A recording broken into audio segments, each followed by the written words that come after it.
Good afternoon અને શરૂઆત કરીએ માર્કેટની અપડેટ સાથે. તો એક દબાણ યથાવત જે રીતે બધી જ બાજુ ઇન્ડેક્સ અત્યારે બતાવી રહ્યા છે. નિફ્ટી પર નજર કરી લઈએ. સૌથી પહેલાં તો લેવલ્સ જોઈએ તો એક ખાસા દબાણ સાથે કારોબાર થતો આપણને દેખાઈ રહ્યો છે અને 21,600ની આસપાસ 125 અંકનું દબાણ આપણને નિફ્ટીમાં દેખાઈ રહ્યું છે. સેન્સેક્સ પણ 400 અંક જેટલું દબાણ છે. 71,630ના સ્તર આપણે જોઈ રહ્યા છીએ 0.5% ઘટાડા સાથે. તો ઓવરઓલ નિફ્ટી સેન્સેક્સનો દબાણમાં છે, જે અંડર પરફોર્મન્સ નિફ્ટી બેંક તરફથી પણ આપણને દેખાઈ રહ્યું છે. લગભગ 350 આસપાસ નીચે છે. 47,820ના લેવલ્સ આપણને નિફ્ટી બેંકમાં દેખાઈ રહ્યા છે. મિડ કેપમાં પણ દબાણ છે, 300 અંક આસપાસનો ઘટાડો છે અને 47,100ની ઉપર આપણે જોઈ રહ્યા છીએ. મિડ કેપમાં બધા ઇન્ડેક્સ આટલા નેગેટિવ છે. સ્ટોક સ્પેસિફિક એક સ્વાભાવિક નેગેટિવ એક્શન દેખાશે, જ્યાં 1725 શેર્સ અત્યારે આપણને ડિક્લાઇન તરફ NSE પર દેખાઈ રહ્યા છે.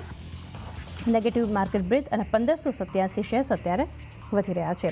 તો ઘટનારા કાઉન્ટર્સ પહેલાં જોઈએ તો UPL લગભગ 3.5%નું દબાણ ઓવરઓલ આજે કેમિકલ જ્યારે એક નેગેટિવ કારોબાર બતાવી રહ્યું છે. સાથે જ Divi's Lab, SBI life, HUL, Britannia જેવા શેર્સ પણ ઘટાડા સાથે કામકાજ કરી રહ્યા છે.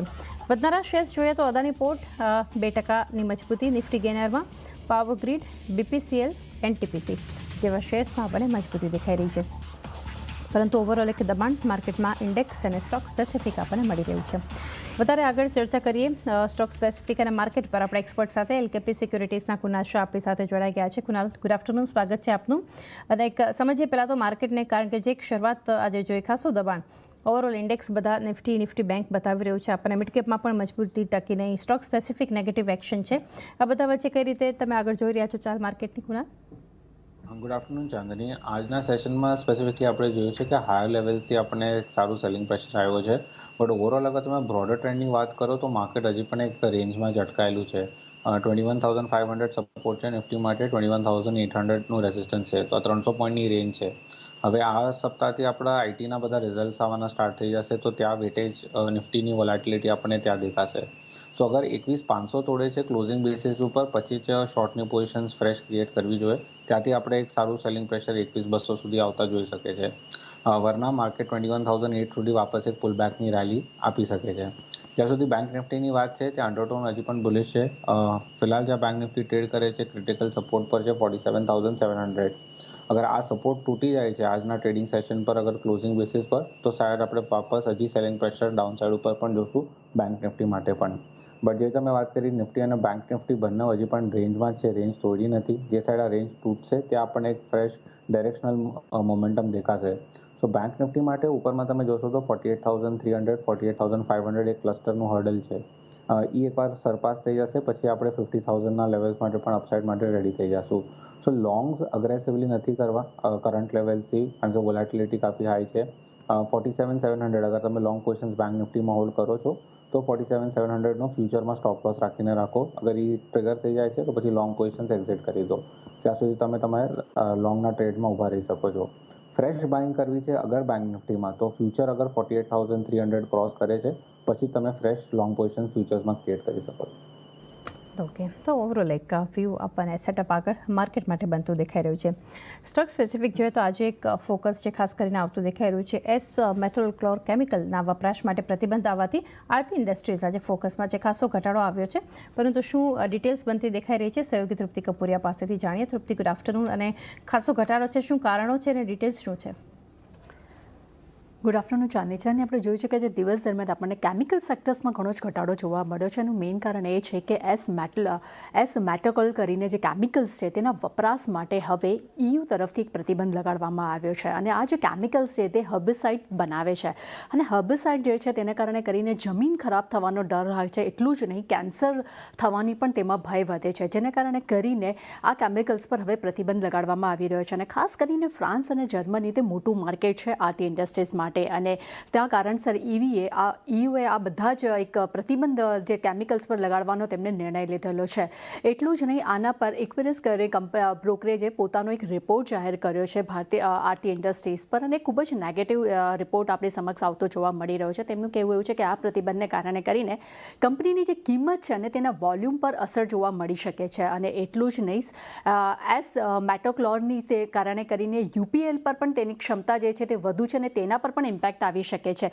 પરંતુ સાથે તેમનું એ પણ કહેવું છે કે આ કેમિકલ્સનો ઇન્ટરમીડિયેટર જે સપ્લાય કોન્ટ્રાક્ટ છે તે પણ હવે મુશ્કેલીમાં આવી શકે છે. અને જે ઇન્ટરમીડિયેટ જે સપ્લાય કોન્ટ્રાક્ટ જે છે તે આરતી ઇન્ડસ્ટ્રીને જ મળ્યો છે. અને 2017થી 2019 વચ્ચે 3 વર્ષના લાંબા ગાળા માટે કંપનીને આ કોન્ટ્રાક્ટ મળ્યો હતો, અને જેને કારણે કરીને આરતી ઇન્ડસ્ટ્રી હવે ફરી એક પ્રોબ્લેમ્સમાં મુકાતી જોવા મળી રહી છે. એટલું જ નહીં, આ કોન્ટ્રાક્ટને કારણે કરીને તેની જે આવક છે તેના પર પણ અસર જોવા મળી શકે છે. અને આવકમાં જે અવરોધ આવી શકે છે, જેનો જે ડર છે તેને કારણે કરીને આજે આપણને આ શેરમાં પણ સારો એવો ઘટાડા સાથે કારોબાર કરતો જોવા મળી રહ્યો છે. અને આજે આપણે જોઈ રહ્યા છીએ કે તેની ઇમ્પેક્ટ જે છે તે પૂરા કેમિકલ સેક્ટર પર પણ આપણને જોવા મળી રહી છે. જી તૃપ્તિ, આભાર આપનો સમગ્ર માહિતી માટે. તો આજ સવારથી આજે જોઈ રહ્યા છીએ કુનાલ, કેમિકલ સેક્ટર એક ખાસું દબાણ, F&O શેર્સ પણ જોઈએ તો નવીન ફ્લોરિન શોર્ટ બિલ્ટઅપ થઈ રહ્યું છે. નવીન ફ્લોરિનમાં 5.5% દબાણ છે, 36% ઉપર ઇન્ટરેસ્ટ એડિશન. આરતી ઇન્ડસ્ટ્રીઝ પણ અત્યારે શોર્ટ બિલ્ટઅપ 4.5% દબાણ ત્યાં પણ દેખાઈ રહ્યું છે. કઈ રીતે ઓવરઓલ એક આ સેક્ટર પર તમારો વ્યૂ રહેશે? I think as a sector પણ વેલ્યુ વાઇઝ કહો તો ડેફિનેટલી એક વેલ્યુ છે સેક્ટરમાં. બટ ફ્રેશ મોમેન્ટમ આપણે હમણાં જોયેલું લાસ્ટ એટલીસ્ટ 1 થી 2 વીકમાં એક ફ્રેશ મોમેન્ટમ બિલ્ટઅપ થતા, જ્યાં એન્ટાયર કેમિકલ સ્પેસમાં આપણે બાઇંગ જોઈ હતી. સો ક્લિયર કટ જે હિસાબથી સ્ટ્રોંગ બાઇંગ આવેલી, તમે કહી શકો કે આ એક રિટ્રેસમેન્ટ છે જે થાય છે કેમિકલ એઝ અ સ્પેસમાં. જે પાર્ટ એન્ડ પાર્સલ છે કે માર્કેટ્સ અગર થોડું ખરાબ છે અને વીકનેસ છે તો તમારા જે પરફોર્મિંગ સેક્ટર છે ત્યાં પણ તમને થોડું બહુ પ્રોફિટ બુકિંગ દેખાશે. બટ આઈ થિંક ઓવરઓલ અંડરટોન હજી પણ સારું છે. જે સિલેક્ટિવ નેમ્સ છે જ્યાં તમને સેલિંગ પ્રેશર દેખાશે, સ્પેસિફિકલી આરતી ઇન્ડસ્ટ્રીઝ અને UPL જેવા કાઉન્ટર્સમાં. But rest of the things I think એટલું વરીસમ નથી કે કેમિકલ સેક્ટરમાં તમે કંઈ મેજર ડાઉન સાઇડ જોશો. ઓકે, વધારે કોઈ ચિંતા હાલ આપણને આ સેક્ટરમાં હાલ દેખાઈ નથી રહી. એ સાથે જ સમય થયો છે હાલ હવે એક બ્રેક લઈએ. બ્રેક બાદ ચર્ચા કરીશું ઓપ્શન એક્સચેન્જ પર.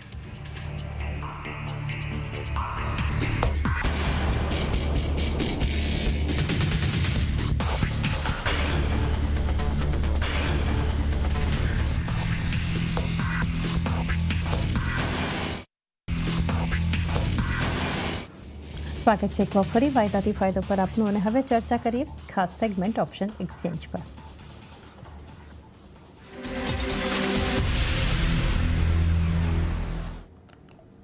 કુનાલ શાહ આપણી સાથે જોડાયેલા છે. કુનાલ, ઓપ્શન સ્પેસિફિક આજે ક્યાં ફોકસ, તમારું સ્ટ્રેટેજી શું?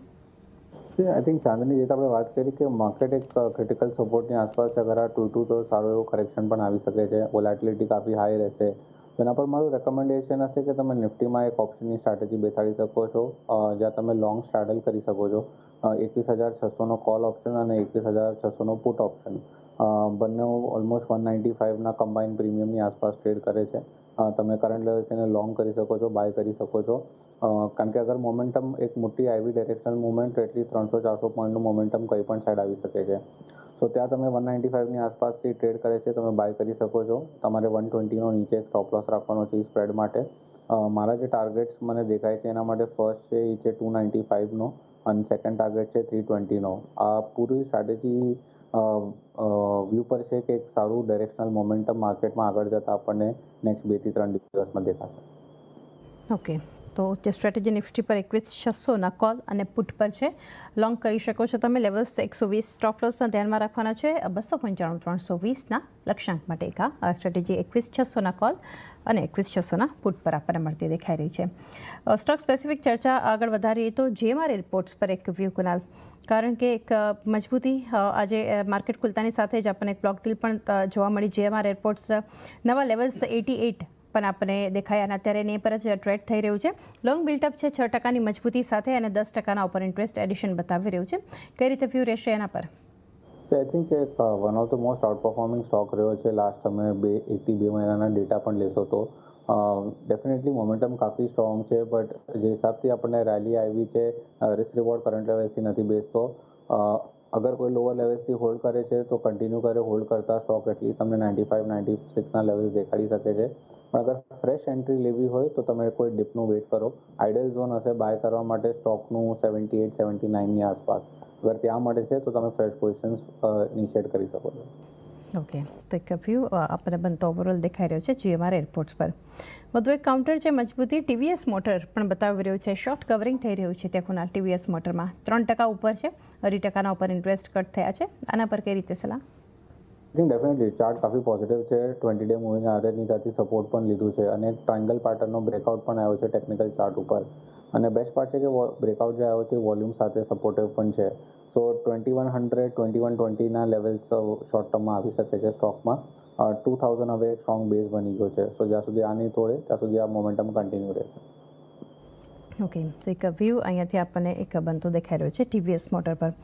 બેન્કિંગમાં ઓવરઓલ દબાણ છે, પરંતુ એનબીએફસીસમાં એક મજબૂતી. મનપ્પુરમ ફિનાન્સ જુઓ તો લોંગ બિલ્ડઅપ છે, 2.5%ની મજબૂતી કુનાલ આપણને દેખાઈ રહી છે. ત્યારબાદ અન્ય શેર્સ શ્રીરામ ફિનાન્સ પણ અત્યારે 2.5%ની ખરીદદારી બતાવી રહ્યું છે. કઈ રીતે જોઈ રહ્યા છો આ સ્પેસને NBFCs? I think definitely as a space NBFC ઘણું સારું દેખાય છે. પર્ટિક્યુલરલી અગર મનપ્પુરમ ફાઇનાન્સની વાત કરું તો સ્ટ્રક્ચર કાફી સ્ટ્રોંગ છે. હાયર લોના ફોર્મેશન ઇન્ટેક્ટ છે. ક્લિયર કટ અપટ્રેન્ડમાં પણ સ્ટોક ચાલે છે. તો એક ફ્રેશ બ્રેકઆઉટના તરફ છે. ફ્રાઇડેના સેશનમાં આપણે રિજેક્શન જે જોયેલું એ આજના ટ્રેડિંગ સેશનમાં બધું ઓબ્ઝર્વ થાય છે. સો ક્લિયર કટ એક ડેટા ઇન્ડિકેટ કરે છે કે ફર્ધર અપમૂવ માટે સ્ટોક રેડી થઈ ગયો છે. સો 186 શોર્ટ ટર્મના અને 192 ટાર્ગેટ તમે જોઈ શકો છો મનપ્પુરમ ફાઇનાન્સમાં. ઓકે, 183 શોર્ટ ટર્મમાં 192 સુધીના લેવલ્સ પણ આપણને મનપ્પુરમ ફિનાન્સ બતાવી શકે છે. ત્યારબાદનું સ્ટોક છે જેકે સિમેન્ટ. ત્યાં પણ લોંગ બિલ્ટઅપ છે. જેકે સિમેન્ટ 2.5% મજબૂત કુનાલ અને 15%ના ઉપર ઇન્ટરેસ્ટ એડિશન. આના પર આપનો view? Definitely cement as a સ્પેસે પણ કાફી એક સારું આઉટ પરફોર્મન્સ આપ્યું છે. જેકે સિમેન્ટ જોશો તો નવું જે પહેલાંનું પ્રીવિયસ સ્વિંગ હાઈ હતું એને પણ આજના સેશનમાં બ્રેક કર્યું છે. પ્લસ ડેરિવેટિવના ડેટા પણ સજેસ્ટ કરે છે કે ક્લિયર કટ એક લોંગ બિલ્ટઅપ ડેટા થયા છે. સો આઈ થિંક મોમેન્ટમ સ્ટ્રોંગ છે. મને લાગે છે મિનિમમ સ્ટોક 4200 જોવો જોઈએ. તો અહીંયાથી પણ તમે જોશો તો 5-6%નો તો ઇઝીલી મૂવ નેક્સ્ટ 1 થી 2 દિવસમાં આવી જવો જોઈએ. સો જેકે સિમેન્ટ પણ તમે કરંટ લેવલથી લોંગ કરી શકો છો. સપોર્ટ જે હવે સ્ટોકને બની ગયું છે એ છે 3950નું. તો જ્યાં સુધી 3950 નથી તો એ સ્ટોપ લોસ સાથે તમે 4200ના ટાર્ગેટ સુધી હોલ્ડ કરી શકો. 4200ના લક્ષ્યાંક એક જેકે સિમેન્ટ પર આપણને વ્યૂ બનતો દેખાઈ રહ્યો છે.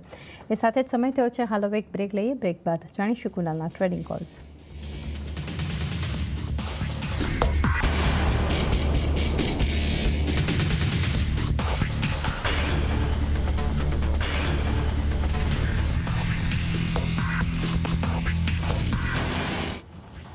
સ્વાગત છે એકવાર ફરી વાયદાથી ફાયદો પર આપનું અને કુનાલ શાહ આપણી સાથે જોડાયેલા છે. કુનાલ, વાયદા બજારના અન્ય સ્ટોક્સ પર જઈએ તે પહેલાં ટ્રેડિંગ કોલ્સ જાણીએ આપના. આઈ થિંક જે ફર્સ્ટ સ્પેસ છે જ્યાં ઇન્ટરેસ્ટિંગ બાયિંગ એક્શન દેખાય છે એ છે ઓટો એન્સેલરી. તો ઓટો એન્સેલરી એઝ અ સ્પેસ સારું દેખાય છે. એમાંથી મારું જે ટોપિક હશે એ છે મધરસન. મધરસન તમે જોશો કે રિસન્ટમાં એક સારી રેલી મળેલી આપણને 92થી લઈને 110ના લેવલ સુધી. પછી આપણે એક સ્માર્ટ રિટ્રેસમેન્ટ જોયું છે સ્ટોકમાં અને વાપસ હવે એક ફ્રેશ અપમૂવ સ્ટાર્ટ થઈ ગયું છે. સો આઈ થિંક આ જે રિટ્રેસમેન્ટ પછી જે અપમૂવ આવે છે સ્ટોકને એટલીસ્ટ 112-115ના લેવલ સુધી લઈ જશે શોર્ટ ટર્મ માટે. સો કરન્ટલી સ્ટોક 107ની આસપાસ ચાલે છે. તો તમે મધરસન કરંટ લેવલથી લોંગ કરી શકો છો. સ્ટોપ લોસ અમારે રાખવાનો છે 104નો. અપસાઇડમાં ફર્સ્ટ ટાર્ગેટ હશે 112 અને સેકન્ડ ટાર્ગેટ હશે 115નો. સેકન્ડ સ્ટોક છે જે આ બાઇંગ મોમેન્ટમ હજી સ્ટ્રોંગ જ છે. ધીરે ધીરે સ્ટોક ઉપર જાય છે પણ I think Adani ports. Adani ports જે હિસાબથી એક હાયર લોનો સ્ટ્રક્ચર ઇન્ટેક્ટ છે. મને લાગે છે સ્ટોક રેડી થઈ ગયો છે હાયર એન્ડ પર 1200 પણ લેવલ સરપાસ કરવા માટે. નીચેમાં જે સપોર્ટ બની ગયો છે સ્ટોકનો એ છે 1125નો.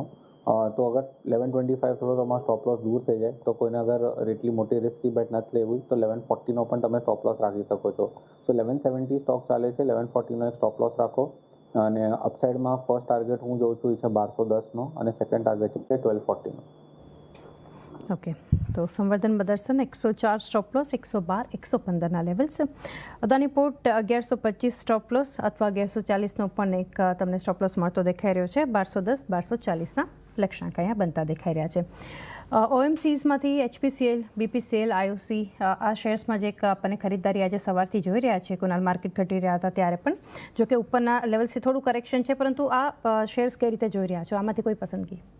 આઈ think firstly as a sector વાત કરું તો oil and gas as a sector I think 2024માં એક સારો આઉટ પરફોર્મન્સ દેખાશે. ઓલરેડી ટેકનિકલ ચાર્ટ સ્ટ્રક્ચર પર બ્રેકઆઉટ તો પહેલાં જ આવી ગયું છે. રેલી એટલી શાર્પ થઈ હતી રિસન્ટ ટાઈમ્સમાં કે તમને જે માર્કેટમાં અગર કરેક્શન આવે છે ડાઉન સાઇડ ઉપર તો આઈ થિંક જે ફર્સ્ટ સેક્ટર હશે જ્યાં તમને બાઇંગ દેખાશે એ છે oil and gas space. So current લેવલ્સથી તો ડેફિનેટલી હું લોંગ સજેસ્ટ નથી કરતો. મોમેન્ટમ કાફી સ્ટ્રોંગ છે.